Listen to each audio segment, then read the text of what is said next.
Okay, let's go ahead and have a look at the computer. I think this build turned out really well. Of course, I had some problems, and I'll talk to you about the problems here in a second. I'm using the Corsair 800D, and the 800D is modified to fit the SR-2. And let me go ahead and get the side panel off because I see some glare on it. Get the side panel off. Okay. Let's go ahead and look at it here. Okay, we're using the Corsair 1200 watt power supply below. I have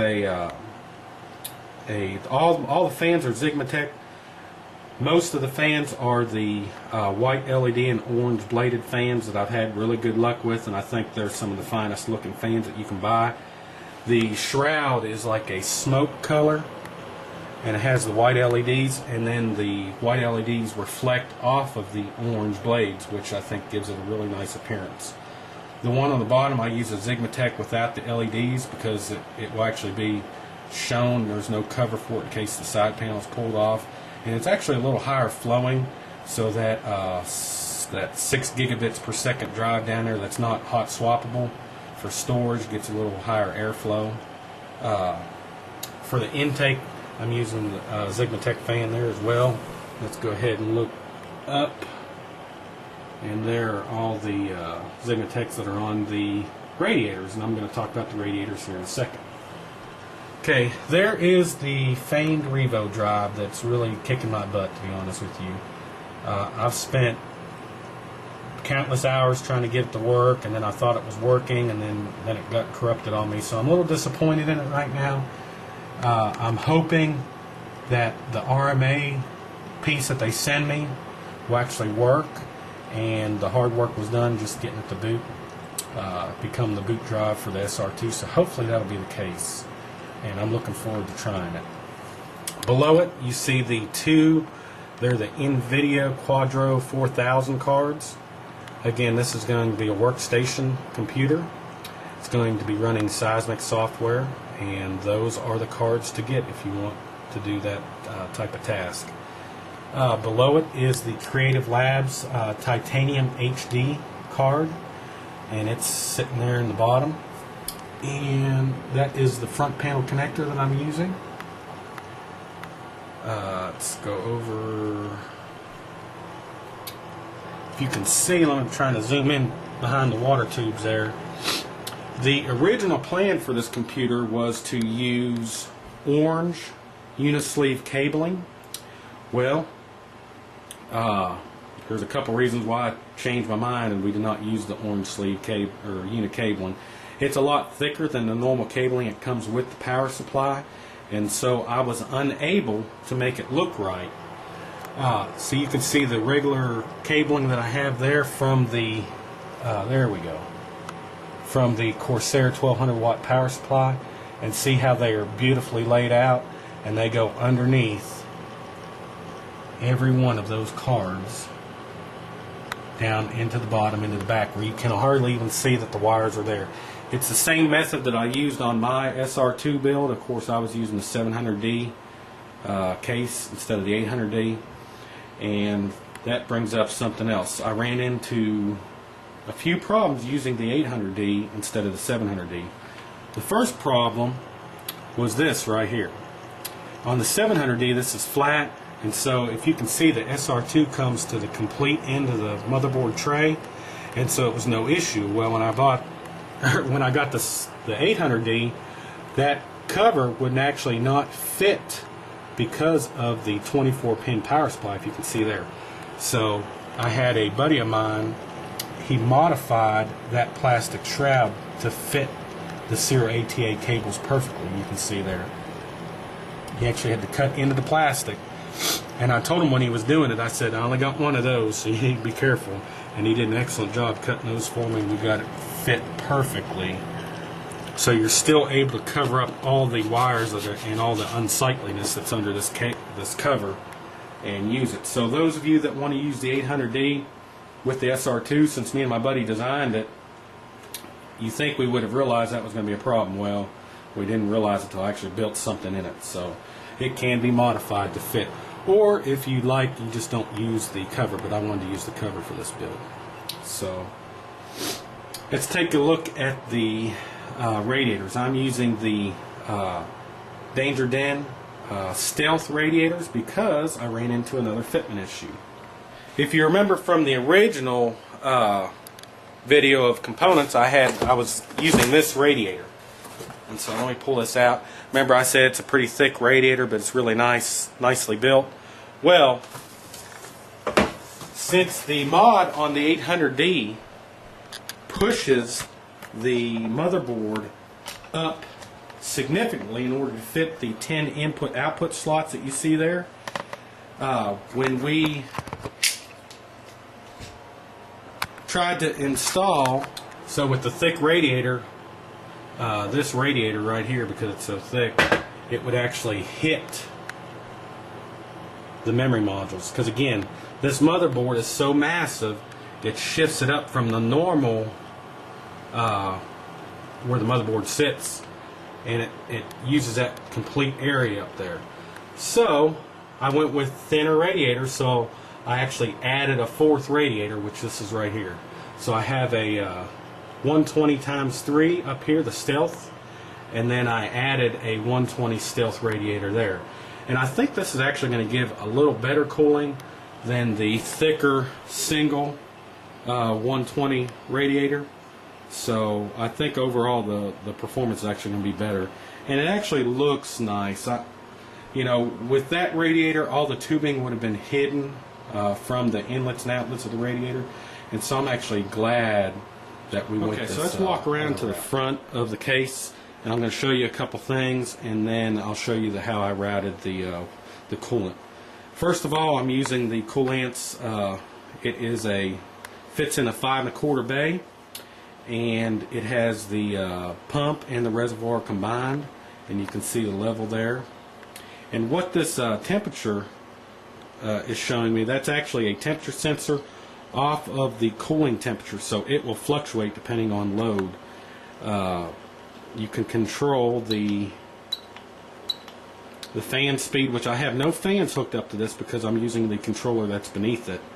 You can control the pump speed, which the pump is fairly loud at its highest setting, and then you can set it at lower settings if you want it to be quiet. So I found a good happy medium is at 7, and so that's where I leave it. Now right above it, you can see we actually cut a window out and added a flow meter, and I hope you can see that. The whole front of it's black. Let me move one of these lights. Okay, I got my son holding the light there where you can actually see. So we cut it out. I put some edging on there, and then we got the flow meter where you can see it. Again, you know, this is going to be a workstation computer, and so we need to make sure of temperatures. We need to make sure it's flowing, so there's no issues when we're doing, you know, 4 or 5 day long calculations. Okay, thanks, Colin. You can put it back normal now. Okay. Down below it, I'm using the Scythe, which that's not pronounced right, I don't guess, controller. And what I have it set up here is the single #1 channel, which runs off this knob here, runs all the inlet fans. See, it'll go down to 0. See how they're stopping? I have all the inlet fans on that one channel, because like I said in previous videos, there's no point in controlling each fan individually. That's too much control. You don't need all that control. But you do want to control the air in and out of the case. So I'm going to go ahead and turn those back on. And then on channel number 6, right here, is the outlet fans, which all the outlet fans run off. They're the fans that are attached to the different radiators that I have. So you can see all 4 of those fans stopped. And I'll go ahead and start them back. And these fans are so quiet that normally the radiator fans you just leave on maximum setting, and this you can adjust it at will depending on room temperature. Now the 2 temperatures that I have below it are 2 temperatures that you want to know. This one here is in the intake of the, you know, it's right behind the intake fan, so that's really going to be room temperature. So it's 22.9 C in the room right now. And what this temperature is, 31.9, that is system temperature. I have that temperature sensor mounted underneath the motherboard, so you can kind of get a representation of what the temperature inside the case is. And so those are two important variables you need to know in computer building. Okay, below it are the ASUS Blu-ray drives. I've had good luck with those in the past, and I have 2 of them. And then beneath there is the hot swappable bays. And I believe I have one of the Hitachi, I think they're Hitachi, 1 terabyte hot swappable drive up here. They're serial ATA2 because the hot swappable bay for this does not support serial ATA3. And then down here I have the second drive. And both these are hooked up so he can add drives at will. And so this is all for convenience. It's very nice to have the hot swappable bays. Underneath that you can't see behind here, I have the 2 terabyte Seagate drive, and it is for system storage. You can still remove it, but it's not as easy to remove. And then I have the Intel Xeon sticker down below. Okay, the last thing I think I want to talk about, can't get focus there. Up top is we actually added a fill port. This connects directly into the reservoir here. Now again, we've done this because it's going to be a workstation computer.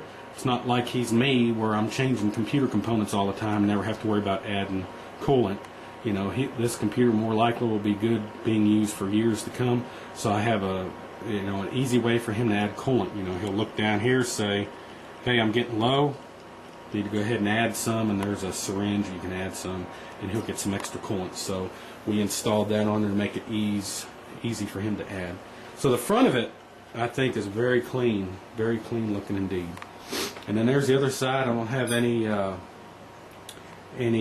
so the only other thing to note off the top here is I had to buy some specialized screws and nuts because that GT radiator is mounted right on the case, and the screws that came with the radiator were too long. They were actually cutting into the radiator, so I had to buy shorter screws. There's a lot of stuff when you're building a custom computer like this, especially water cooling, that even someone like myself that's been doing it for a while, you don't think of till you have the stuff in front of you and go, man, I need to go ahead and get something. I ended up, after the initial order of components, I ended up making probably 4 or 5 more separate orders. That's just all there is to it because I run into several issues. Okay, so let's go ahead and look at this pump. This is the outlet of the coolant, so I have it going to the center of the first CPU. It comes out the bottom and goes into the center of the second CPU, and then out, and it will go into the radiator, go through the radiator, then it goes down into the inlet of the chipset water block. We're using the Koolance. You can see it right there, the Koolance water block for the SR-2. It travels up and actually comes out the top right there. And then if you can see it, and it's hard to see, it will actually go into the inlet right there of the triple radiator that's on the top. And then from there, it will come out of the radiator, go through this flow meter right here, and come back around, and will actually come right here, and this is the actual temperature sensor, and I have a 180 degree turn here to get it back into the inlet of the reservoir right here. So that's kind of the water travel. We keep the highest pressure on the CPUs because that's the main things we're worried about keeping cool, and then it goes through the water block on the motherboard, which motherboard water blocks are normally high pressure drop areas anyways. And then we have it going through the, in between there we have it going through a single radiator and then the triple radiator. Now those of you that may be concerned because I have so many 90s, if you look at the flow meter, this is at the end of the loop. It is just fast. I mean, that's at 7 right there. You can see it really spinning. There is plenty of flow on this pump. And so we're keeping the pressure high at the beginning. And so as long as the flow is good at the end, you're good throughout the system. And hopefully that'll make sense to most of you. You got to keep the stuff that needs the pressure at the beginning of the loop, CPUs, and as long as you're showing good flow at the end of the loop, then you should be okay throughout your system. So that's kind of what we got. So that's kind of the overview of the build. I'm really pleased with the way it turned out as far as the hardware, the design. Of course, there's 20 gigabytes of memory in here. It's the ECC memory. I was able to overclock it to 3.8 gigahertz, which I'm not going to show any of that today because I'm having hard drive problems with the RevoDrive. I was originally concerned that I was not going to be able to overclock it too well because of using the ECC memory, the error correction code memory, and that ended up not being a problem. So if the darn RevoDrive was working, this would be 100% complete. The last thing that I'll show you, and it's something that I did on my previous my dual HD 5970 build, is we actually painted the bottom end of this. So when you put the cover on, you put the side panel on the computer, all you see, it covers up the bottom completely. Let me go ahead and zoom in on that, so you don't see anything from the bottom. And it actually gives it's a neat little optical illusion because it's real glossy. We use flat paint for it, but it actually shines pretty well. And so all you see is where business happens right there, which is I think how it should be.